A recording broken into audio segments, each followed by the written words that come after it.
आज इस वीडियो में हम जानेंगे कर्ण, भीष्म और दुर्योधन के बारे में। तो आइए शुरू करते हैं। कर्ण 5 पांडवों के सबसे बड़े छठे भाई थे। भगवान परशुराम ने स्वयं कर्ण की श्रेष्ठता को स्वीकार किया था। कर्ण की वास्तविक मां कुंती थी और कर्ण सहित सभी पांडवों के धर्म पिता महाराज पांडु थे। कर्ण के वास्तविक पिता भगवान सूर्य थे। कर्ण देवताओं में सबसे प्रमुख सूर्य देव के पुत्र थे। कर्ण सूर्य के अंशा अवतार थे। कर्ण के बारे में सभी जानते हैं कि वे सूर्य कुंती पुत्र थे। उनके पालक माता पिता का नाम अधिरथ और राधा था। महाभारत युद्ध के दौरान कर्ण के रथ का पहिया जमीन में ढह गया था और तभी अर्जुन ने अपना दिव्यास्त्र निकाला और कर्ण पर वार कर दिया। जिस प्रकार साधु ने श्राप दिया था उसी तरह कर्ण की मृत्यु हुई थी। दरअसल कर्ण ही पूर्व जन्म में दंभौत भवा नामक असुर था। कर्ण का वध करने के लिए ही कृष्ण और अर्जुन को वापस पुनर्जन्म लेना पड़ा था। पूर्व जन्म में जब दंभौत भवा का कवच टूटता और नर नारायण में से एक की मृत्यु होती तो दूसरा अपने तप से दूसरे को जीवित कर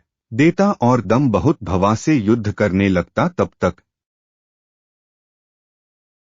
दूसरा भाई तप करता रहता। जब कर्ण ऐसा कर रहे थे तब एक महिला की कराहती हुई आवाज सुनाई दी। जब उसने अपनी मुट्ठी खोलकर देखा तो धरती माता को पाया। पीड़ा से क्रोधित होकर धरती माता ने कर्ण की आलोचना की और शाप दिया कि जिस तरह तुमने मुझे पीड़ा दी है उसी तरह निर्णायक युद्ध में मैं भी तुम्हारे रथ के पहिए को जकड़ लूंगी। दुर्योधन हस्तिनापुर के राजा धृतराष्ट्र का ज्येष्ठ पुत्र था। उसकी मां गांधारी थी जिन्होंने 100 पुत्रों को जन्म दिया था।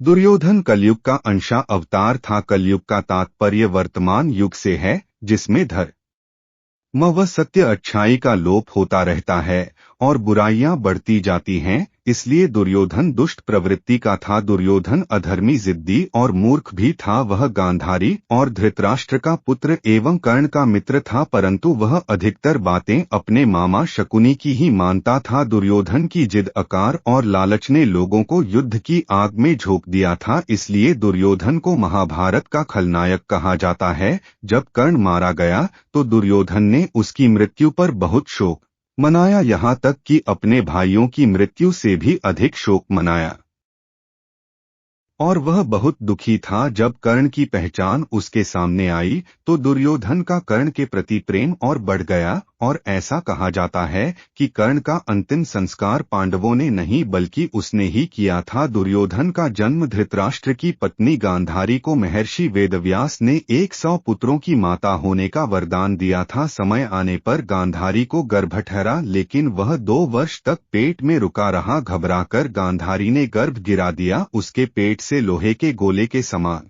एक मांस पिंड निकला। महाभारत के अनुसार दुर्योधन को उसके पूर्व जन्म में कलयुग का अंशा अवतार बताया गया है जो पूरी तरह से कुकर्म में लीन था और बुराइयां उसके अंदर समाहित थी, इसलिए वह दुष्ट प्रवृत्ति का था। कहते हैं कि जब दुर्योधन का जन्म होने वाला था उसी वक्त प्रकृति ने यह इशारा कर दिया था कि इस बालक का जन्म अब शकुन से कम नहीं है। जब गांधारी ने मांस पिंड को सींचा तो उसके 100 टुकड़े हो गए और इन टुकड़ों को गांधारी ने सभी 100 मटकों में रखवा दिया। जिस क्रम के साथ गांधारी से मांस पिंड के टुकड़ों को रखा था उसी क्रम से 2 साल बाद इन मटकों से 100 कौरवों का जन्म हुआ।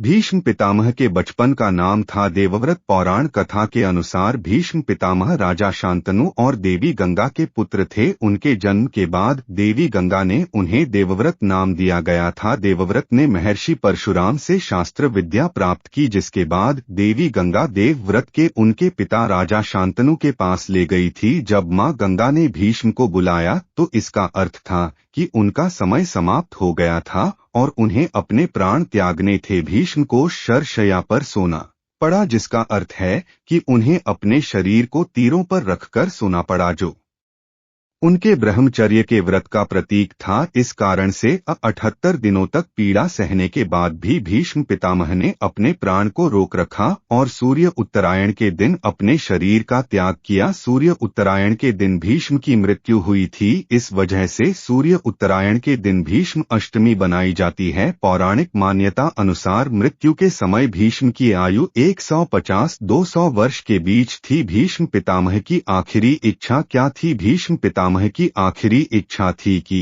हस्तिनापुर एक सबल तथा धर्म का मान रखने वालों द्वारा शासित हो और उन्हें ऐसा शासक युधिष्ठिर में दिखाई देता था। अत कौरवों की हार के पश्चात वे सुख से मर सके। भीष्म ने ऐसे बाण चलाए कि अर्जुन और कृष्ण दोनों हार के पश्चात वे सुख से मर सके। भीष्म ने ऐसे बाण चलाए कि अर्जुन और कृष्ण दोनों घायल हो गए। पांडवों की सेना को भीष्म द्वारा तबाह किए जाने से क्रोधित कृष्ण चक्र के स्थान पर उसका उपयोग करने के इरादे से एक विस्थापित चक्र उठाया। अगर यह अपने सारथी आसन से नीचे उतरे और सुदर्शन वीडियो आपको पसंद आई हो तो लाइक, कमेंट और सब्सक्राइब जरूर करें। मिलते हैं अगले इसी तरह की रहस्यमय वीडियोस में। मैं आपका दोस्त दिलीप सुथार।